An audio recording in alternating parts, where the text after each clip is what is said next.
We should get a divorce. Ava slid the papers across the table to me, her tone as cool and detached as if she were closing a trivial business deal. The company's bankrupt, she said. I don't want to drag you down with me. I stared at the documents, turning them over one by one. A detailed list of debts, the division of assets. She'd even calculated my exact share with clinical precision. You don't have to worry, she added. I'm not taking anything. I looked up at her. Her fingers were smoothing the corner of the top page over and over again, pressing it flat. It was a gesture meant to hide her emotions. Or maybe it was a gesture meant to wait for mine. For me to be moved. Does it really have to come to this? I asked. She nodded, not a flicker of hesitation in her eyes. Ending it sooner is better for both of us. I lowered my head, my eyes burning, and signed my name. A quiet, almost imperceptible sigh of relief escaped her. She had no idea that just last night, I'd heard from her best friend that her first love was back in the country, and that he was worth over $100 million. This so-called bankruptcy was nothing more than an elaborate stage she had set for our divorce. And what she was even more oblivious to was this. The moment I signed that paper, she had already lost everything. 01. In the third year of our marriage, Ava sat across from me for the first time without a pretext. Not for dinner, not to discuss plans, but to slide a stack of documents to my side of the table. She was dressed formally today, a light-colored blouse, her hair pulled back without a single stray strand, as if she were heading to a high-stakes negotiation. It had been a long time since she had looked at me like that. Ethan, let's get a divorce. Her voice was calm. This wasn't a test or a moment of hesitation. It was the announcement of a decision made long ago. I paused, not answering immediately. Ava was my wife. We'd been married for 3 years. She ran her own business, and I worked in an investment firm. In her eyes, I was the reliable, if unremarkable, husband. I wouldn't surprise her with grand gestures, but I wouldn't hold her back, either. At least, that's how she'd always framed it. Seeing my silence, she added, her voice softening slightly, my company's in trouble. I racked up a lot of debt. If we stay together, it's only going to pull you in, too. As she said this, she pushed a second file toward me. A list of debts. Every single entry was meticulously detailed, dates, amounts, creditors. She'd even thoughtfully calculated whether my own assets would be at risk if we divorced. I looked down, flipping through the pages slowly. The papers were crisp and perfectly aligned, the corners pressed straight. I noticed her fingers were gently smoothing a non-existent crease in the paper, a small, restrained movement, as if she were trying to control an impulse or suppress a tremor. It wasn't panic. It was more like anticipation. You don't have to worry. I won't let you take on any of the debt, she continued. The house, the cars, you can have them all. I don't want anything. As the words left her mouth, her gaze lingered on my face for a brief moment. In that instant, I understood everything. She wasn't afraid I'd refuse. She was waiting for me to be grateful. Last night, I'd heard a name from her best friend, Julian Vance, Ava's college sweetheart. He had just moved back to the States from a long stint overseas, supposedly having made a killing in private equity. He was worth over $100 million now. Her friend had let it slip after a few too many glasses of wine, then shot me a quick, nervous glance. I just nodded at the time, not asking any questions. Now that name echoed in my mind. I closed the file and looked up at her. So, you've made up your mind? I have, she said, her tone firm. The longer we drag this out, the more unfair it is to you. Unfair. Hearing that word from her, I almost laughed. Ava and I met through a mutual acquaintance. She was beautiful, poised, and rational. Before we got married, she'd laid out her terms very clearly. She wanted a partner who would walk beside her, not someone she had to carry. At the time, I thought that sounded fine. Only now did I realize that her idea of a partner only existed as long as I was useful to her. I flipped the divorce agreement to the last page. She had already signed it. Her signature was clean and sharp, without a trace of indecision. Do you want to review it again? She asked softly. We can change anything that doesn't work for you. I shook my head. No need. I picked up the pen, but my hand paused for a fraction of a second. Her breathing became noticeably lighter. For a moment, I was curious. If I refused, how would she react? Would she try to persuade me, or would she just drop the act and show her cards? But I didn't give her the chance. I lowered my head and wrote my name next to hers. The second the pen lifted from the paper, I heard her exhale, a quiet, controlled sigh. It wasn't the sound of sadness. It was the sound of release. I pushed the agreement back to her side of the table. When do we file? She blinked, clearly surprised by how quickly I'd capitulated. Tomorrow is fine. She recovered quickly. I already checked. It's a fast process. So fast it was as if she'd had the appointment booked for weeks. I stood up and pushed my chair back in place. Tomorrow, then. She stood up as well, a hint of weary relief finally showing on her face. Ethan, thank you for understanding. Understanding. I didn't reply, just gave a short nod. She walked me to the door, and, just like she had so many times before, she told me to drive safe. The moment the door clicked shut, I stood in the hallway and heard her making a call. Her voice was low, but it couldn't hide the emotion. It was the unmistakable lightness of a plan falling perfectly into place. I didn't linger. I went straight downstairs. The night air was cold against my face. I remembered our first year of marriage, when she would stand by the window, just like that, taking a call. She had just landed a major client and was too excited to sleep, hugging me and promising that our future was only going to get better. Her future, I now realized, didn't include me. Now, she could finally stop pretending. I got to my car and sat inside without starting the engine. My phone lit up with a message from my lawyer. I didn't open it. I just put the phone back in my pocket. See you at the courthouse tomorrow. She thinks this is a dignified exit, but I know this is just the opening scene. 02 the next morning, Ava and I met at the entrance to the courthouse. She'd arrived before me and was standing on the steps, taking a call. Her voice was hushed, but her tone was bright and energetic. When she saw me, she quickly hung up and walked over. Was there traffic? She asked. I shook my head. She nodded, said nothing more, and turned to go inside. We walked in side by side, but with a palpable distance between us. She walked ahead, the sharp clicks of her heels on the marble floor echoing like she was rushing to the next item on a packed schedule. The line at the clerk's office was short. A city employee checked our information with a bored, procedural tone. Do both parties confirm this divorce is voluntary? I do, Ava said first. Her response was immediate, without a pause. I nodded in agreement. The entire process was unnervingly smooth. Sign here, press your thumb here, hand over your IDs, receive the final decree. Her finger trembled slightly as she pressed it on the ink pad. So faintly, it was almost imperceptible. I thought it might be nerves, but she corrected her posture immediately, her expression returning to one of cool composure. The clerk handed us our copies. You're all set.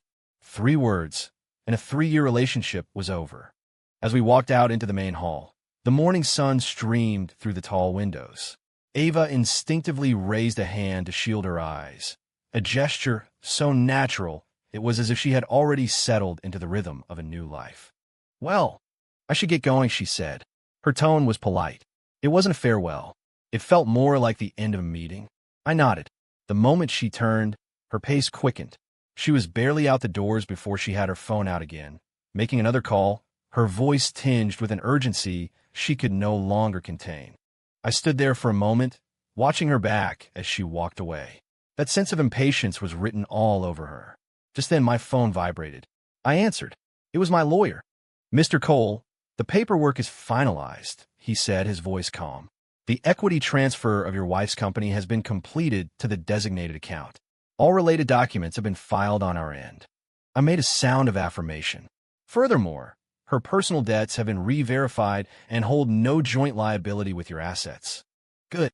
I hung up. I put the phone back in my pocket. When I looked up again, Ava had reached the curb. A black sedan pulled up in front of her. The door opened, and she ducked inside without a moment's hesitation. The entire time, she never once looked back. The car pulled away, disappearing into the flow of traffic. I stood on the courthouse steps, surrounded by people coming and going. Some were arguing in low voices, others walked in silence. A few looked relieved, as if a great weight had finally been lifted. The scene felt strangely familiar. On our wedding day, she had also walked ahead of me like that. I had followed behind her, looking at her back, thinking to myself that this was how we would walk through life together. Now, she was still walking ahead of me, just in a different direction. I didn't leave right away.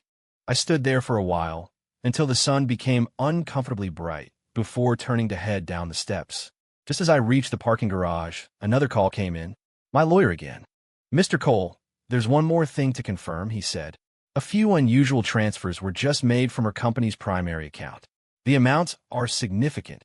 "That's expected," I replied. "Understood," he said after a brief pause. "Then we'll proceed with the next phase as planned." "Do it." I hung up and got into my car. The silence inside was absolute. I started the engine, but didn't move. An image of Ava's face as she signed the papers flashed through my mind, followed by her unhesitating "I do" in front of the clerk. From beginning to end, she had never asked me a single question. She didn't ask what I would do next, what my plans were, or if I had any regrets. She was convinced I was just a piece of her past to be managed and neatly filed away. Through the windshield, the grand entrance of the courthouse grew smaller in my rearview mirror. I pressed the accelerator and pulled away. My phone lit up again. This time it was a text message from an unknown number. The message was short. "It's done. See you tonight." There was no signature. I glanced at it and deleted it immediately. Waiting at a red light, I suddenly remembered what she'd said yesterday. "I don't want anything." She'd looked so sure of herself when she said it. So sure that I could never touch the things she truly wanted. The light turned green. I drove on. She thought leaving here was the first step into her new life. What she didn't know was that for some debts, the accounting was just getting started. 3 days after the divorce, I was working late at the office. My assistant knocked and entered, placing a folder on my desk. "Mr. Cole, this is the recent activity report on Ms. Jensen you asked us to keep an eye on." I glanced at it, but didn't open it right away. "Just leave it there." She nodded and left. I continued with my work until after 10, when I was the only one left on the floor. Only then did I open the file. It wasn't thick. A few pages of text, a few photos, and a simple log of her movements. Ava's new life was moving even faster than I'd imagined. On the second day after the divorce, she appeared at a major industry gala. Day 3. She signed a letter of intent for a new partnership. Day 4, she was photographed in a private room at an exclusive downtown club. The picture was clear. She was seated at the head of the table, and the men around her were treating her with clear deference. Julian Vance was right beside her. In the photo, he was dressed in a sharp suit, a practiced smile on his face, a flashy watch on his wrist. I closed the folder, feeling nothing. She had always been good at seizing opportunities. The only difference was that before, I was her safety net. Now someone else was. The next afternoon, she called me. She was direct. "Ethan, there's some things here. I wanted to see if you wanted them." Her tone was light, as if she were talking about clearing out old magazines. "What things?" "Some old stuff in the house," she paused, "and a few of your files you left at my office." I thought for a second. None of that mattered anymore. "Don't need them." She clearly hadn't expected such a quick refusal. "Are you sure?" she pressed. "Some of it might still be useful to you." "I'm sure." The other end of the line was silent for 2 seconds. "Fine." Her voice cooled slightly. "Then I'll just get rid of it. Suit yourself." I hung up without another word. During a meeting that afternoon, the representative from the other party was late. The man who walked in was Julian Vance. He was more composed in person than in the photos, his movements smooth, his smile perfectly calibrated. He sat down across the conference table from me, his eyes lingering on my face for a moment, as if trying to place me. "Mr. Cole," he said first. "That's me." "Ava's mentioned you," he said with a small smile. "Didn't expect to meet so soon." I nodded, not offering a response. He clearly didn't see me as anyone important. After the brief pleasantry, his focus shifted entirely to the project. Throughout the meeting, he did most of the talking, and I did most of the listening. The project they were proposing wasn't innovative, but it was packaged well. The data looked good, and the projections were painted in broad, optimistic strokes. The only problem was the core resource allocation, and that happened to fall under my purview. When the meeting ended, Julian walked over to me. "We should connect more when we have a chance." His tone was polite, but carried a natural layer of distance. It was as if he were offering me a courtesy, while assuming I'd never be in a position to take him up on it. I just nodded. He turned and left without a second glance. That evening, as I got back to my car, a message from Ava came through. It wasn't text. It was a photo. The background was an upscale restaurant. She and Julian were sitting side by side, the wine glasses on the table reflecting the warm light. She wasn't facing the camera, only her silhouette was visible, but it was unmistakably her. A few seconds later, another message arrived. There are some circles you just can't break into, no matter how hard you try. I stared at the words, then locked the phone and tossed it onto the passenger seat. I started the car. A moment later, another one came in. You don't need to feel bad about this. We're on our own paths now. It's better for everyone. Every word she sent was an attempt to validate her choice, to confirm that she had chosen correctly, to confirm her new position was secure, and to confirm that I had been left behind. The next day, an old business associate of Ava's asked me to lunch. After we sat down, he gave me an awkward smile. She's been making a lot of waves lately. Is that so? Yeah. Julian Vance has deep pockets and isn't afraid to spend, he said, then glanced at me again. You too. Ending up like this, don't you think it's a shame? I put down my fork. There's nothing to be ashamed of. He didn't press the issue. Halfway through the meal, I took a call and stepped out. As I left the restaurant, I saw a group of people emerging from a private dining room down the hall. Ava was in the center of the group. She was dressed to impress today, her makeup flawless, radiating confidence. She saw me immediately, and her steps faltered for a second. Julian, following her gaze, looked over at me and gave a slight nod of acknowledgement. Ava hesitated for a moment, then walked over. What a coincidence. Yeah. She looked me over, a strange, unreadable expression in her eyes. How have you been? Fine. That's good. She smiled faintly. I was worried you wouldn't adjust. The line was delivered so naturally, a perfect blend of concern and self-affirmation. I didn't respond. She didn't seem to need one. I had someone take care of that stuff, by the way, she added. Those old files of yours. I looked through them. Nothing of value in there, really. I know. She nodded, as if she'd just completed a necessary task. Before she turned to leave, she gave me one last look. There was no guilt in her eyes, only the quiet relief of having sorted someone neatly into a box and put them away. Her group moved on, their laughter fading down the hall. I stood there as my phone rang. It was my assistant. Mr. Cole, those accounts you had us monitoring? There's new movement. Go on. The funds are starting to consolidate. They're moving fast. I acknowledged her. Keep watching. I hung up and glanced back toward the restaurant. The lights were bright, the figures inside a blur of motion. Her new life was on full display, and she assumed I was just standing on the sidelines, watching passively. 04 The industry event wasn't on my calendar. It was a last-minute addition. A key partner was undergoing a leadership change, and several critical resource allocations needed to be reconfirmed. I had to be there. My schedule was tight, and by the time I arrived, the presentations had already begun. The venue was modest, but the attendance was high. The moment I stepped inside, I felt a pair of eyes on me. Ava was standing not far away, her arm linked with Julian's. She'd gone for a different look today, a dark, floor-length dress, her makeup understated but accentuating an air of authority. It was a confidence she was deliberately projecting. When she saw me, her expression froze for a beat. Just as quickly, it returned to normal. Julian followed her gaze, his eyes resting on me for a second before dismissing me, as if deciding I wasn't anyone he needed to worry about. I didn't go over to greet them. I walked directly to my seat. The meeting soon got down to business. I had already reviewed the project proposals. The core issue wasn't the plans themselves, but the channels and approvals required for execution, things that wouldn't be discussed openly. When it was Julian's turn to speak, he stood up, his tone measured, his logic clear.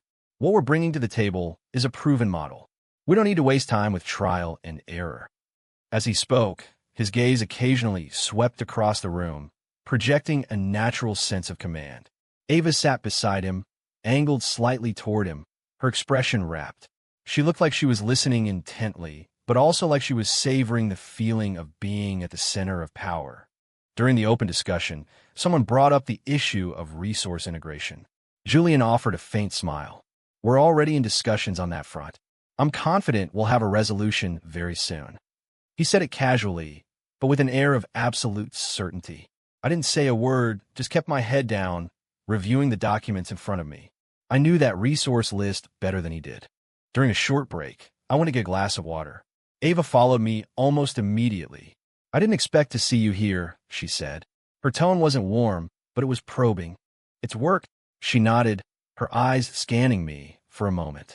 The project here, they might be a bit of a stretch for you, don't you think? She said, phrasing it delicately. The pace is pretty aggressive. I didn't reply. She didn't seem to expect me to. Julian has a lot of resources and a powerful network, she continued. If you're thinking about your next move, it might be a good time to pivot. It sounded like advice, but it was a warning to know my place. I held my glass and looked at her. Are you busy these days? She paused, clearly not expecting the question. Of course, she answered quickly. There's a lot I need to manage. That's good. With that, I turned and walked away. She stood frozen in place, her expression stiffening for a second. The meeting resumed. The second half focused on more specific, operational details. Julian spoke again, name-dropping several potential partners. One of them, a key channel provider, he glossed over with a dismissive wave. That was my channel. He obviously assumed it was no longer in play. I remained silent. Before the event concluded, the host suggested everyone take a moment to network. Only then did Julian approach me. Mr. Cole, he said, extending a hand. We didn't get a chance to talk. Right? I shook his hand. His grip was light but probing. What area are you focused on now? He asked. Resource integration. Tough work, he said with a smile. In this business, effort doesn't always equal reward. I looked at him and said nothing. He wasn't used to that kind of non-response. He paused, then added, we should grab dinner sometime. We'll see. It wasn't a no, but it was far from a yes. He released my hand, his gaze lingering on my face for an extra second. In that moment, he finally started to reevaluate me. Outside the conference room, a small group had gathered around him, and Ava stood by his side, looking perfectly at ease, nodding and adding a comment here and there. She had clearly settled into her new role. She didn't look my way again. I was about to leave when my phone rang. It was a call from the office. I answered it right there in the hallway. Mr. Cole, that line you asked me to follow up on. They just confirmed. We can proceed as planned. My colleague's voice wasn't loud, but in the relative quiet of the corridor, it was perfectly clear. I acknowledged him. Have the documents sent directly to my office. When I hung up, I looked up and saw Ava. She was standing still, not having moved. Julian had also heard the name. The smile vanished from his face. His gaze fell back on me, now sharp and analytical. Mr. Cole? He repeated, his tone carefully neutral. Yes. I offered no further explanation. The atmosphere shifted in an instant. For the first time, a crack appeared in Ava's composure. It wasn't shock. It was a raw, undisguised bewilderment. She opened her mouth as if to say something, then quickly closed it. Julian, however, recovered fast. The smile returned to his face. It seems I've misjudged the situation. It's nothing. With that, I turned and walked away. The hallway was long, and my footsteps echoed clearly on the polished floor. No one followed me. In that moment, I knew. Some people were finally beginning to realize that things might not be going according to their plan. 3 days after the industry event, Ava called me. There was no small talk, no polite preamble. The second I answered, she asked, "What are you doing now?" The background was noisy, like she was in a car. She was trying to keep her voice steady, but I could hear the urgency underneath. "Working," I said. She paused. "What specifically?" I kept my eyes on the data streaming across my monitor. "I'm Busse." Those two words were met with several seconds of silence. She clearly hadn't expected me to be so dismissive. "You seem different lately," she said. "People change." She took a sharp breath. "At the meeting the other day," she started, then stopped, as if searching for the right words. "The level you're operating at now, it's quite high." "It's fine." I had no intention of continuing this conversation. She went quiet for a moment, then shifted her tone. "I'm not trying to pry. I just think it's better for everyone if some things are clear from the start." "Like what?" "Like resources," she said. "Some projects, if they're not the right fit, there's no point in forcing it." I finally looked up from my screen, out the window. "Who are you speaking for?" Her breath caught on the other end. "I'm trying to help you." She said it so naturally, as if she had every right to stand in that position. "Your situation is different now," she continued. A lot of things can't be solved just by working hard. I didn't answer. Sensing that I wasn't going to follow her script, her voice grew more insistent. Ethan, I'm just giving you a heads up. About what? Don't pick the wrong side. Her voice dropped to almost a whisper as she said it. I let out a soft laugh. Not in mockery, but in confirmation. You're anxious, aren't you? She denied it immediately. No. Too fast. I didn't call her on it. I just said, I have a meeting. I have to go. Before she could say another word, I ended the call. I put the phone down on my desk. It vibrated, then lit up again. A message from my assistant. A critical funding deadline for the project had been pushed back again. The reason given was official-sounding nonsense. The reality was simple. The money hadn't come through. Later that afternoon, I received another call. This time, from an unfamiliar number. Mr. Cole, it's Julian Vance. His voice was still composed, but it lacked the easy confidence it had before. Do you have time to meet? Just tell me what it is. It will be better in person. I glanced at the clock. You have half an hour. We met at a coffee shop near his office. He was already there when I arrived. He was wearing the same suit, but his tie was slightly askew, as if he'd put it on in a hurry. He stood to shake my hand. The smile was there, but his eyes betrayed a tightly controlled stress. The project hit a few snags, he began. That happens. Some key resources are tied up, he said, looking at me directly. I hear you have access to the relevant channels. I didn't deny it. And if you could help facilitate things, it would be beneficial for everyone. His tone was considerably more humble now. I picked up my coffee, but didn't drink it. What are your terms? He blinked, clearly not expecting me to be so blunt. The terms are negotiable. Then we can talk when you have something concrete to negotiate with. I stood up to leave. He called out after me. Mr. Cole. This time, he said it with the proper weight. There's no need for things to get this adversarial. I looked at him. Are you speaking for the project right now, or for yourself? He didn't answer. By the time I left the coffee shop, it was getting dark. I had barely driven 2 blocks when a message from Ava came in. It was short. You met with him? I didn't reply. A few minutes later, another message. I think there are some things we should talk about. I turned the screen off. She didn't try to contact me again that night. But the next day, she was waiting in the lobby of my office building. She hadn't called ahead. The receptionist brought her up while I was in a meeting. She stood outside the glass-walled conference room, not entering. When I came out, she was looking down at her phone. She looked up at the sound of my footsteps. She was dressed simply today, and she looked pale. Can we talk for a few minutes? She asked. Go ahead. My coldness seemed to catch her off guard. Her expression faltered. Have you been in contact with Julian's people lately? It's business. Just business? She stared at me. What do you think? She frowned. He's under a lot of pressure right now. That's his problem. She bit her lip. You don't have to be like this. Her voice dropped. If you were willing to ease up a little, it would be better for everyone. Including you? She didn't answer. People were walking back and forth in the hallway. She just stood there, looking for the first time like she didn't know where she belonged. You weren't like this before, she said. You weren't like this before either. Her face changed instantly at my words. What's that supposed to mean? Nothing. I glanced at my watch. I have to go. She reached out as if to stop me, then let her hand drop. You knew, didn't you? She asked, her voice barely a whisper. Knew what? His situation. I didn't answer. Her breathing grew ragged. You were just waiting for him to fail, weren't you? I looked at her. Are you only just realizing that? She took a step back.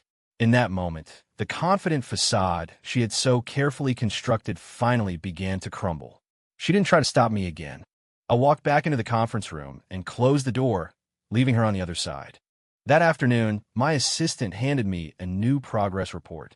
The funding was still missing, but a parallel track, a replacement plan, was already being implemented. I closed the file. Things were moving faster than she could have imagined, and she was finally realizing that the security she thought she had grasped was nothing more than a promise that could evaporate at any moment.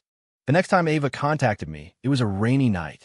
The call came in as I was finishing up a meeting, my assistant still organizing the files. The screen lit up. I saw her name, but didn't answer immediately. The phone rang until it was about to go to voicemail, then stopped. I figured she would give up. 3 minutes later, it rang again. This time, I answered. Where are you? She asked immediately, her voice hoarse. Is there something you need? We need to meet, she said. Now. It wasn't a request. It was a demand. There's no need. A second of silence on the other end. Ethan Cole, I'm not trying to argue with you. We have nothing left to argue about. Her breathing grew heavier. I know what you're waiting for, she said. You think this gives you a sense of control, don't you? I didn't respond. You think that just because my life is a mess right now, you can stand up there and look down on me? The emotion in her voice finally tore through the veneer of civility she had maintained for so long. You're overthinking it. I was about to hang up. Wait, she said, her voice rising. Just 10 minutes. I glanced out the window. The rain was coming down hard. Send me the address. The location she sent was a restaurant we used to go to. She was already there when I arrived. She sat at a table by the window. She hadn't ordered any food. Just a glass of water sat in front of her. She wasn't wearing any makeup today. Her face was pale, and she looked exhausted. She stood up when she saw me, then quickly sat back down. You've lost weight, she said. I pulled out a chair and sat. Get to the point. Her hands were flat on the table, her knuckles white. What you been doing to Julian's project lately? It's been ruthless. It's just business. You know it's not. She looked up at me, and for the first time, there was no trace of superiority in her eyes. You were never like this, she said. You never would have pushed things this far. I looked at her, and you never would have calculated a divorce with such precision. The color drained from her face. I had no choice at the time. So you prepared all the documents. She opened her mouth, but no words came out. You said your business was failing. I continued. But the list of debts you gave me was perfectly clean. A person who is failing is never that composed. Her hand started to tremble. I didn't want to drag you down. I finally met her gaze. The day you handed me those papers, was there a single second you were thinking about me? She froze. The restaurant was quiet, punctuated only by the sound of rain drumming against the window pane. She opened her mouth, but her voice was stuck in her throat. After a long moment, she finally managed to whisper, I thought you wouldn't be able to handle it. Handle what? The risk, she said. The debt, the pressure, the uncertainty. I nodded slowly. So you made the decision for me. She didn't deny it. I was doing it for your own good, she said, her voice laced with desperation. You're too cautious. You're not cut out for that kind of environment. I smiled faintly, not at her words, but because even now, she was still standing in that same position, judging me, choosing for me. Have you ever considered, I said, why everything started to go wrong for you the moment you left me? Her head snapped up. You were sabotaging me? I just stopped propping you up. Her pupils contracted. You were. Propping me up? Why do you think your company survived the first 3 years? Her breathing became ragged. What are you talking about? Nothing. I stood up. I just needed to confirm one thing. She shot to her feet, her composure completely gone. You can't do this, she said. This is revenge. You're overthinking it. Then why are you squeezing him at this exact moment? You're the one who said it was an issue with his ability, remember? She was speechless. You came to find me today because he's failing, I said, looking at her. Not because you regret anything. Her face went sheet white. If his funding had come through, if the project was moving forward smoothly, would you be sitting here right now? She looked down. The sound of the rain grew louder. Ethan, she suddenly said, her voice trembling. We were married for 3 years. So you think I should offer you a way out? She looked up, her eyes red-rimmed. That's not what I mean. Then what do you mean? She was silent for a long time. I thought, you would wait for me, she finally said. That single sentence confirmed everything. She hadn't come here to apologize. She had come here to see if I was still waiting in the wings. You thought wrong. I took out my phone, and right in front of her, I blocked her number. Her expression shattered. You can't do this to me. Her voice was loud enough to turn heads at the nearby tables. How can you not leave me with even a shred of dignity? I looked at her. You used up the last of it the day you handed me those papers. She stood there, looking as if the ground had been pulled out from under her. You're going to regret this, she said. No, I won't. I turned and walked away. She didn't follow. When I stepped outside the restaurant, the rain had eased to a drizzle. I stood at the entrance and took a deep breath. My phone vibrated. A message from my assistant. The project's alternative plan was officially active. All procedural steps were complete. I replied with 2 words. Move forward. Some roads, once chosen, can never run parallel again. She was only just realizing that now. It was too late. 073 days after I blocked Ava's number, Julian Vance's enterprise imploded. It wasn't a rumor. It was a public detonation. At 9 in the morning, my assistant placed a stack of documents on my desk, her expression more serious than usual. Mr. Cole, 3 of the primary partners sent official notice simultaneously. They're demanding a reassessment of the terms of cooperation. I opened the first letter and read the first 2 lines. The language was formal, but the message was blunt. They were pulling all future funding. What about the capital? I asked. It never arrived, she answered immediately. All scheduled wire transfers have been postponed indefinitely. I closed the file, pushed the replacement plan to the board. It's already in motion. I nodded for her to leave. Julian's collapse had come even faster than I'd anticipated. His entire model was built on leveraging early hype to secure later-stage funding. If a single link in that chain broke, every subsequent promise would become worthless. He was now stuck at the most critical juncture. Around noon, he called me. It was the first time he had contacted me directly since I'd blocked Ava. Mr. Cole. His tone was significantly more subdued. Do you have a moment to talk? Get to the point. There have been some misunderstandings that I need to clear up in person. Clear up for who? There was a pause on the other end. For you. Not necessary. I started to hang up. Wait, he cut in. Ava is here too. That held some weight. I was silent for 2 seconds. Address.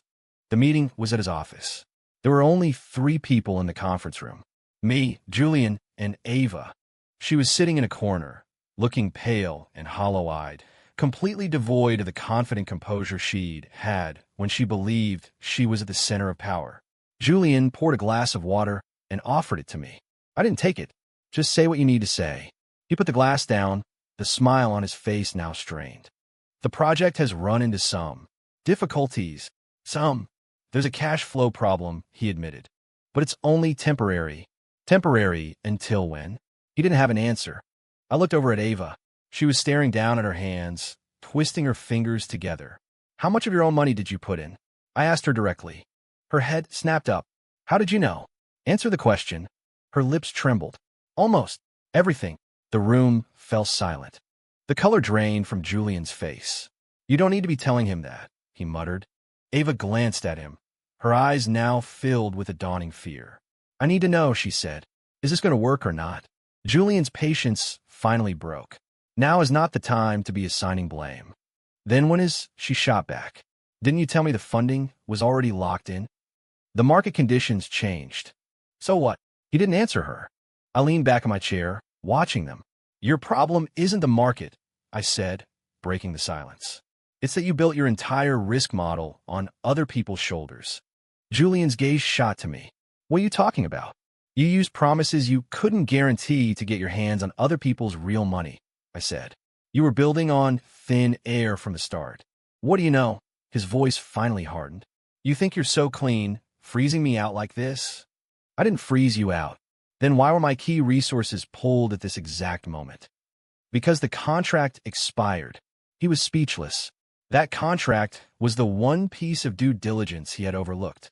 He had assumed that as long as the big money came through, small details like that wouldn't matter. You planned this, he stared at me. I just follow the rules. Ava could no longer hold back. That's not what you said before. Her voice trembled. You said everything was under control. Julian tugged at his tie in frustration. I was talking about the big picture.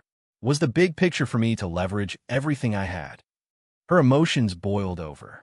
Do you have any idea that was the last of my capital? I didn't force you to do it. With that one sentence, the temperature in the room dropped to freezing. Ava stood there, stunned, as if seeing him clearly for the very first time. So now that there's a problem, you're just going to walk away? Julian's face darkened. You need to calm down.